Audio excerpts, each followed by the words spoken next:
मैंने प्रेमानंद जी के लिए कोई भी अभद्र टिप्पणी नहीं की है।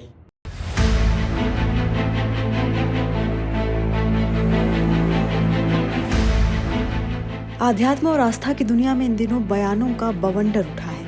वृंदावन के संत प्रेमानंद जी महाराज और चित्रकूट के जगतगुरु रामभद्राचार्य, दो बड़े नाम, और इनके बीच छिड़ी एक ऐसी बहस जिसने पूरे संत समाज में हलचल मचा दी। ये पूरा विवाद शुरू हुआ जगतगुरु रामभद्राचार्य के एक बयान से, जिसमें उन्होंने प्रेमानंद महाराज को बालक बताते हुए उनकी साधना पर सवाल खड़े कर दिए। उन्होंने कहा कि वो प्रेमानंद जी महाराज को कोई चमत्कार नहीं मानते और उन्हें चुनौती दी कि या तो वो संस्कृत बोलकर दिखाएं या उनके श्लोकों का अर्थ समझा दें। रामभद्राचार्य के इस बयान के बाद मानो संत समाज में भूचाल आ गया।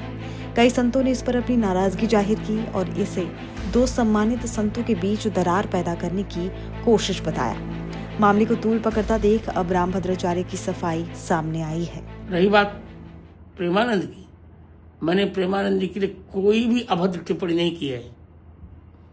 वे मुझे मेरी दृष्टि में एक बालक तो पुत्रवत है। मेरी अवस्था भी बड़ी है। एक आचार्य होने के नाते मैं सबको कहता हूं कि संस्कृत का अध्ययन करना चाहिए। आज जो सामान्य लोग चोला पहन करके वक्तव्य दे रहे हैं, जिनको एक अक्षर आता जाता नहीं, मैंने तो अपने उत्तराधिकारी रामचंद्र दास को भी कहा है कि बच्चे संस्कृत पढ़ना चाहिए। और मैं सबको कह रहा हूं, प्रत्येक हिंदू को संस्कृत पढ़ना चाहिए।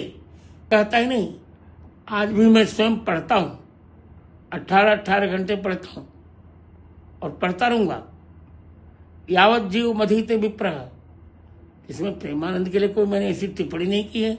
हाँ, चमत्कार को मैं नमस्कार नहीं करता, ये सत्य है। ये तो मैंने अपने शिष्य धीरेन्द्र शास्त्री को भी कहा, बेटा पढ़ो लिखो, सब लोग पढ़ो, क्योंकि भारत की दो प्रतिष्ठाएं हैं, संस्कृत और संस्कृति। भारतस्य प्रतिष्ठे द्वे संस्कृतम संस्कृतस्तथा। भारतीय संस्कृति को जानने के लिए संस्कृत का पढ़ना नितांत आवश्यक है।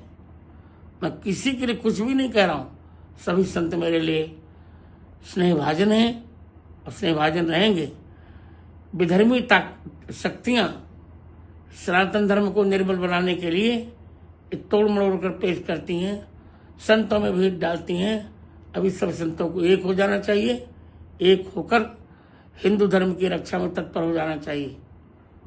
मेरा ये तो कहूंगा ही, और मैं प्रत्येक संत से कह रहा हूं, यहां तक कि प्रत्येक हिंदू से कह रहा हूं कि भारतीय संस्कृति को समझने के लिए संस्कृत पढ़ना चाहिए।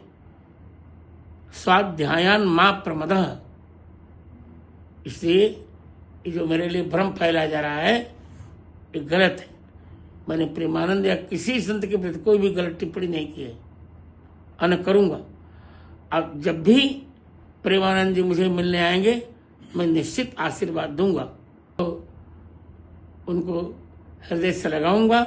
उनके स्वास्थ्य के लिए भगवान श्री रामचंद्र जी से मैं प्रार्थना भी करता हूं और निरंतर उनके दीर्घायु की कामना करता रहूंगा। इसके बाद मामले को शांत करने के लिए खुद रामभद्राचार्य के उत्तराधिकारी आचार्य रामचंद्र दास भी सामने आए। उन्होंने साफ किया कि गुरुदेव के मन में प्रेमानंद जी के लिए किसी भी तरह की ईर्ष्या का कोई प्रश्न ही नहीं उठता। उन्होंने बताया कि गुरुदेव प्रेमानंद जी को एक नाम जापक संत के रूप में सम्मान देते हैं और मानते हैं कि भगवान का नाम जपने वाला हर व्यक्ति आदर का पात्र है। बालक कहने पर सफाई देते हुए उन्होंने कहा कि गुरुदेव ने अपनी अवस्था और धार्मिक व्यवस्था दोनों ही दृष्टि से प्रेमानंद जी को पुत्र के समान माना है। इस पूरी बहस का ठीकरा मीडिया पर फोड़ते हुए उन्होंने आरोप लगाया कि चैनलों ने अपनी टीआरपी के लिए संतों की बातों को तोड़ मरोड़ कर पेश किया।